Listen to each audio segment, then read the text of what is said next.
Hello and welcome to today's webinar, Beyond the Headlines. As you can see, we'll be talking about media monitoring in a post-truth world. What do I mean by that? You've no doubt heard a lot about how much media has changed, and you've been hearing it for a number of years now. But I'm going to show you how some recent events confirm that these changes, which have been brewing around the margins for a long time, are now centre stage. And as such, they absolutely need your attention. First, a little bit about me. I'm Louise, I'm Head of Business Development here at Vuelio. That means I spend a lot of time talking with PRs, public affairs managers, crisis managers, communications people of all kinds, listening to their concerns. And in the past few months, most of those concerns have been about the newfound importance of emerging voices and the possibility that the mainstream media's influence is shrinking. I'm sure some of you listening out there will have strong opinions on today's webinar. If you want to share them, or if you have any questions for us here at Vuelio, we'd love to hear from you. You can tweet us, Facebook us, email us, or just use the dialogue box in the bottom left-hand corner of your webinar software. We'll try to address everything we can in the next half hour, but anything we miss we'll pick up later on, directly with you, or perhaps on our blog. So, what's this all about? Well, over the past decade or so, we have seen the accelerated digitization of media and the decline of mainstream media. You can see that in the red line on the chart there, representing the combined circulation of UK national newspapers, showing how it's falling through the years. There's been the rapid adoption of smartphone technology. That's the blue line, rising from 2 million office workers with Blackberries to pretty much everyone in the UK. And of course, this is now how enormous numbers of us consume media content. At the same time, there's been the huge growth of online social networks through which people are further sharing that media content. But despite years of talk, particularly at social media conferences, about how essential social media is, for the most part, for most organisations, it still finds its greatest application as a mere client service listening tool, addressing customer complaints on Twitter, that sort of thing. Now, there's nothing wrong with that. There's a huge amount of value in this approach. Indeed, it is usually essential. But wasn't it supposed to be so much more? Of course, there have been social media marketing triumphs, but these remain the exception rather than the rule. Brands trying to user-generate brand love are often just as hoist by their own Twitter petard, as happened in fact to the National Lottery last week. So why am I hosting this webinar? What's changed? Why is Vuelio suddenly saying that you absolutely need to be engaging more media than ever before? I think we need to look at three key political events. The first being Brexit. The political establishment wholly failed to anticipate Brexit, and while much of the mainstream press strongly agitated in favour of leaving the EU, and therefore that the vote could be interpreted as the mainstream media yielding its customary influence over the electorate, the same could not be said for the seismic events that took place a few months later on the other side of the Atlantic. The American mainstream media did not take the current US president seriously until it was too late. Subsequently, the same media has obsessed over the extent to which fake news helped to elect him. Certainly, there is plenty of evidence that fake news sites were prominent in US voters' Facebook news feeds, and were framed in such a way as to be indistinguishable from traditional media. Outlets such as InfoWars, Breitbart, renowned as peddlers of right-wing conspiracy theories, threw their weight behind the Trump campaign. Indeed, Breitbart founder Steve Bannon went with Trump to the White House as his chief advisor, although, as I'm sure you've seen, he's not there anymore. So from the end of 2016, the fake news phenomenon has become one of the most talked about issues relating to journalism and the internet. But its nature and the extent of its influence is very much subject to debate. I'd strongly recommend reading a recent piece by Tom Crew in the London Review of Books. This explores the notion that we are now living in a post-truth era and the implication that there has ever been one truth that the public and the media have agreed on. If you don't have a subscription to the London Review of Books, there's a post about it on our blog, which you guys could check out. But what's undeniable is that there's a growing body of information available online that's setting agendas that challenge the mainstream media. Even people who live for politics might have never heard of Thomas G. Clarke. It's understandable. He's not a politician, he's certainly not a Westminster insider, and he doesn't get much press coverage or many requests for comment. Clark is a 30-something part-time English tutor from Yorkshire who writes a blog called Another Angry Voice. He's also the author of the most viral political post in the run-up to the UK general election. The post you're looking at on screen now, How Many of Jeremy Corbyn's Policies Do You Actually Disagree With?, was shared 102,655 times on Facebook and reached more people than Read the Sun. Despite his work being hosted on an old-fashioned Blogspot account and relying on donations for funding, it's reaching millions of people. There was analysis from BuzzFeed that shows Clark's site, along with other sites, such as The Canary and Evolve Politics, massively outperformed the BBC and mainstream press in the run-up to the election. So driven almost entirely by what shares well on Facebook, they barely registered in the Twitter-dominated world of Westminster journalists, except when they're occasionally mocked for their supposedly borderline conspiracy theory interpretation of events. But whatever anyone might think of them and the content they produce, their impact is becoming more and more difficult to argue against. This election, along with Trump's rise and Brexit before that, marks a tipping point for such media. Following years of growth where a core audience of millions of often partisan readers are consuming such sites in isolation and obsessing over completely distinct news agendas. So I know that we focused a fair bit on politics here, but I think this picture will be familiar to people in other organisations. I'd struggled to name a major consumer vertical whose communications don't now embrace alternative voices such as vloggers and Insta influencers. So many new voices, so many new channels, such a cacophony of voices. So how are you making sure you've got all sides of the story covered? Are you sure you're not missing crucial insight that the mainstream press, for whatever reason, chooses to ignore? Well, what I'm going to do is talk about how we can help you with that. So I'm going to show how Vuelio can help keep track of all the latest developments in news, not just the mainstream, not just politics, but everywhere and everything.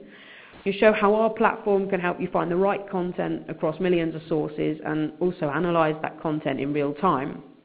And I'm going to talk and show a bit about why monitoring social media should be part of your strategy, whether or not you have a social media manager handling engagement, ultimately the importance of keeping a track of it.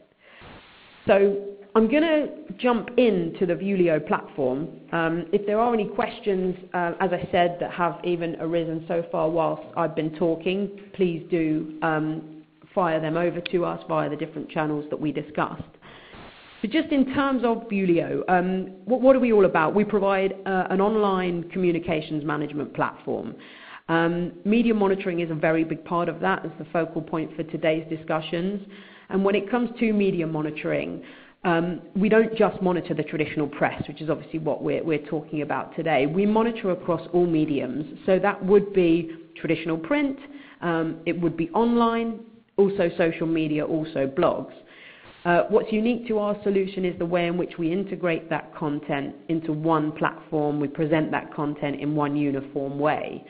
So any client that we work with receives a very tailored service, understanding what sort of mediums are of interest, but also what keywords, what topics, what issues. We do a lot of monitoring for a flat fee. So some of the things we're talking about today, the idea of keeping abreast of issues that could be bubbling on the side, or keeping abreast of competitors, depending on the nature of your organisation. Because we do a lot of monitoring for a flat fee, we help you keep abreast of whatever is important to you. We're very reactive to making sure that a monitoring brief can change so that it can essentially change with your agenda and with your priorities. So in terms of monitoring, clients of ours receive content directly into their inbox at chosen times each day. If you've got a large team or a large organisation, different people can receive different alerts. They can receive what's important to them. What we do also is we deliver the content into a platform like this. So just for today's example, there's a lot of finance news, finance content coming in here, but heavily focused on the Brexit side of things, just in keeping with the theme of our discussion. So how do we present coverage? Well, let me just hover over an item here. I can see that this is coming because it's talking about banking. I can see that it's from the Mail Online, banks abandoned the high street, hover over the article, get a little snapshot, click on the link, takes me to the website so I can see that article in its entirety. If that was a Facebook post, it would take me to Facebook. If it was an Instagram post, it would take me to Instagram, and so on. So that little icon takes you to the item each and every single time. So in terms of aggregating content, we're obviously good at that based on the reach that we have. But what we also do is we enrich the content as much as we possibly can. So we'll do things like we'll rate it. Was it positive, negative, neutral? We'll add monthly visits if it's a website. We'll tell you the frequency of the outlet, the circulation, the advertising value. We'll also tag your coverage, so we'll help organise. So big brands that we work with who might want to track their competitors as well as their spokespeople, as well as any messages, we'll be able to tag and organise the coverage as it lands in the system. So this third piece that we were looking at from the Mail actually isn't just about Barclays, it's about HSBC and Lloyds as well. If I look down here, this BHP Billiton piece is actually talking about Lloyds, NatWest and Santander. So if I wanted to understand actually the prominent themes in my coverage, I could do that without even needing to read each piece. Now obviously we would, but the indication is there, very apparent, to give you a steer for what's actually dominating the news on any given day. So even at a glance here, I can see there's more about HSBC than perhaps some of my competitors. So what our system is doing is not just housing the news, not just storing it, but actually helping organise it, adding extra value through metadata, through enrichment, and that's the sort of work that our team do here at Vuelio. So you'll notice if you just glance down the outlet names, lots of different websites, lots of different print, social media, but what if we want to filter for something specific? So let's go for something like Brexit, let's go for something topical. If I were to type the word in Brexit and perhaps pop in, a bespoke date range of some sort, let's say I'm interested in all news, specifically from February to now, hit search, it'll filter very quickly in real time to some articles that meet the criteria of my search. Now, it's worth mentioning at this stage, one of the things that Vuelio does is that we archive the full text of all content indefinitely. So let's say there was an online piece, but it was no longer hosted online. We'd still retain the text.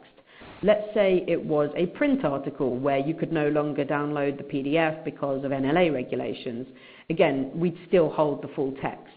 So we allow you to conduct permanent retrospective back searches across a full archive of coverage to really react to what you want when you want. So if you are doing some retrospective work on Brexit, or you're looking to do some research on your CEO, a specific brand, you can do that really easily through our platform. So just glancing down at some of the recent mentions here, just to give you a feel for the different sorts of things we do. So obviously here you've got an item from Facebook. So we looked at the Daily Mail a second ago. Here, someone, very negative post about Brexit being a stupid notion. If I click on that, it's going to take me straight through to the Facebook post that we have picked up there. And it tells me exactly where that comment has appeared and gives me an opportunity to engage on behalf of my brand or my organisation. So just really, adding value there, not just in terms of delivering the content, but enriching it, adding a point of engagement, and so on. So we make the content really actionable. I've obviously talked a bit about how you can see it and view it and so on. But if you did want to, say, disseminate that item or share a few items to perhaps somebody in your team who deals maybe with the social media, you could tick those items and you could go to the top and you could hit forward news. Or you could download those into a traditional clipbook. You can basically do what you want with the coverage to make sure that the right people see it. So it could be download it, share it, export it, and so on.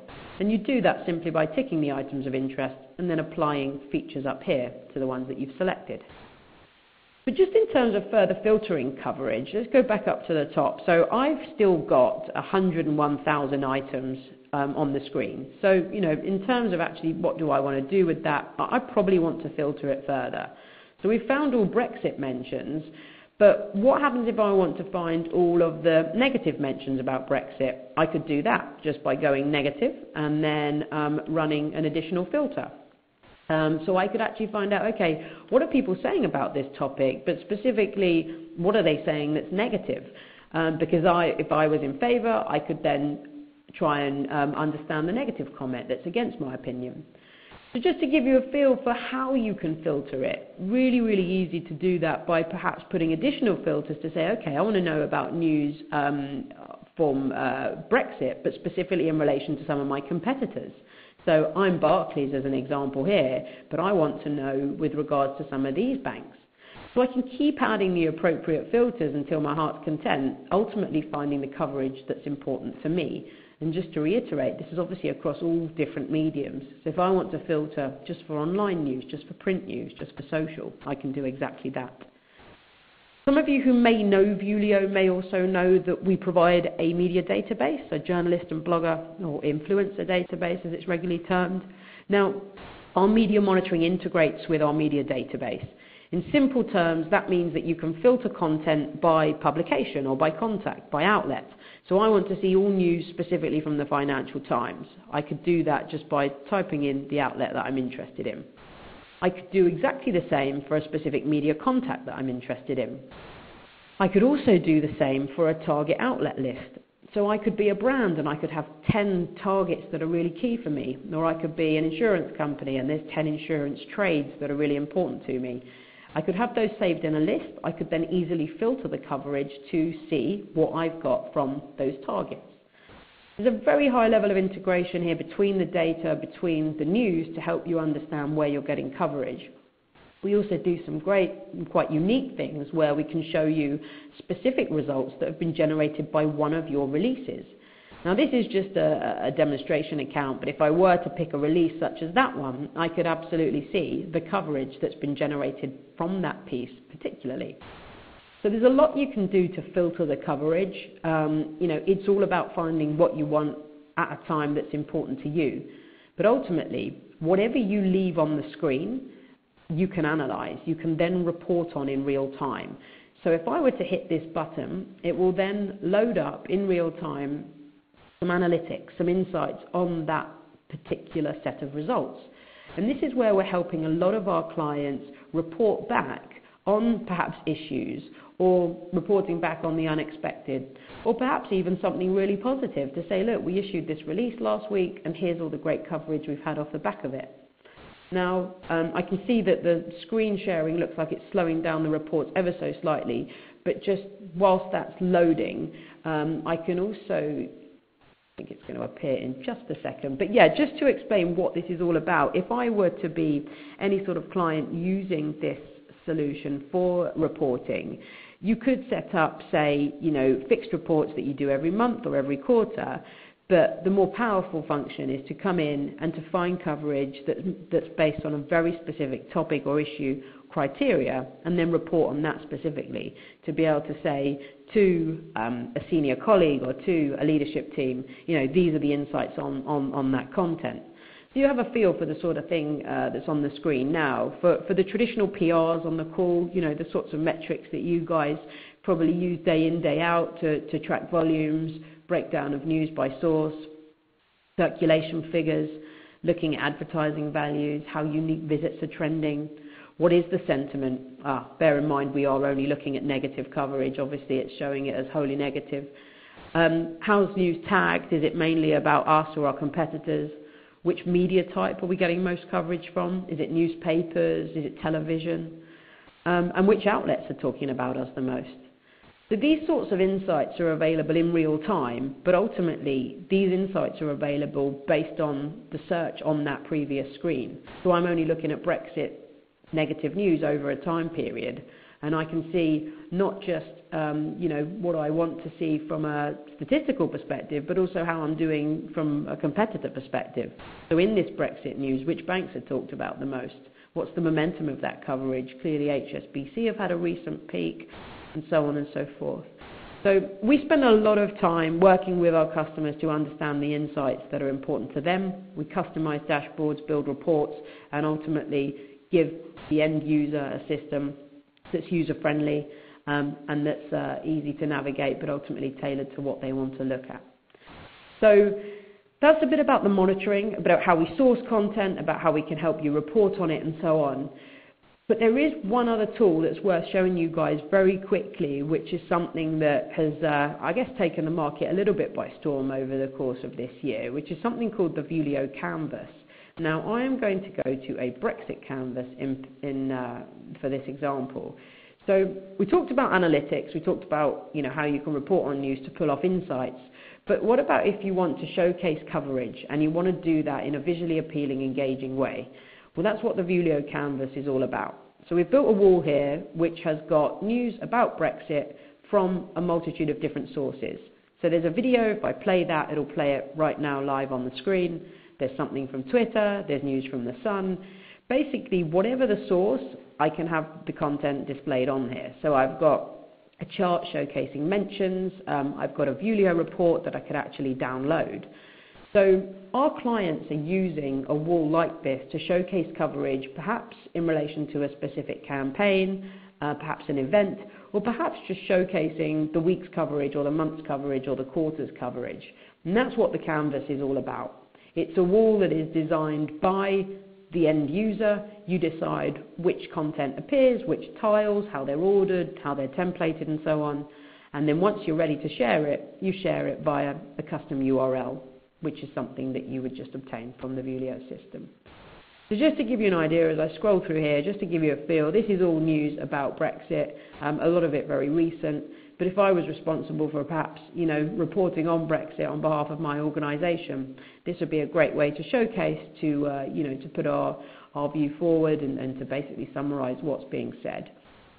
So, that's something that we are happy to talk more about, to talk about the different use cases for this sort of thing. But, one of the most regular uses is to present coverage back and to do that in a way that engages the reader. And you can see with some of this sort of content where you have got cartoon or video, there's no better way to share it than with that actual image. We mentioned just as well, I realise just got one eye on the time, so just a very quick look into some of the other things that we do. We obviously mentioned that the monitoring we provide is quite extensive, so it's not just print, it's not just online, but it's actually looking at all sorts of media and some of those smaller sites and blogs and so on. And one of the outlets that I referred to earlier was Evolve Politics. So it's a good way of just giving you a very quick view of our database. So if I were to go to look at a news site like this, I'll be able to get a quick profile on the site. I'll see what social profiles it has, who writes for it. I can actually have a live feed on Twitter, so I can see even at 3:13 this morning, I can see what the outlet tweeted. I can engage with that and also get some really useful metrics to show me visitor traffic. So you can see here in May, around the time of the elections, there was a huge spike in visitor traffic to that site in particular. But I don't want to get too off topic. I mean, the media database is a whole other area of service that we provide. Perhaps do a follow-up on that at some point in the future. But just touch on it very briefly just to give you an idea of how it perhaps links into our media monitoring. So that's it from me in terms of not just fact but also product. There have been a few questions, so just going to turn out to those. When you're searching on a specific press release, do you have to post it through Vuelio? So you actually don't have to post it through Vuelio. I think this is a question from Ali Gamble. So you can still set up a relationship between a release and the news monitoring to enable that tagging to take place. So as long as the system understands the themes and the content of that release, it doesn't have to be issued through the platform. There are, however, some additional benefits to sending through our platform, and we do provide those distribution tools, but it isn't essential to utilising that functionality. Another question, sorry for pausing, I'm just being directed by our moderator. So what's the difference between our media monitoring and a traditional cuttings provider? Well, I mean, a lot of it is to do with the sources that we're covering. So it isn't just traditional sources, it is also blogs, social. It's how we integrate it and how we enrich it. So, a lot of traditional providers will have a circulation figure, but perhaps not much more beyond that. We're looking at audience figures and reach figures and adding sentiment and trying to enrich the data as much as possible. There's also a few little things, just because we are a software company, there's also a few things in terms of how we help our customers manage the coverage and back search it and filter it, which hopefully became clear through today's session. Another question from Michael McFarland: do you charge per clip sent to the portal as with some other platforms? So on the most part we don't. So for anything that's aggregated digitally, it's done for a flat fee. There are some per item fees for traditional print, but we can explain to you how that works if we perhaps follow up with you directly, because often it does depend on the mediums that you're interested in tracking. And on the okay, so the Evolve Politics traffic chart that we just looked at a second ago, there are two spikes. One was May for the election, and September was the other one. Well, that would have been in September around the party conferences. So obviously outlets like that would have a specific impact at certain times of the year due to the political nature. So September would have been a real spike around party conferences, which are actually soon upon us, in fact, so we could probably expect another spike at the same sort of time.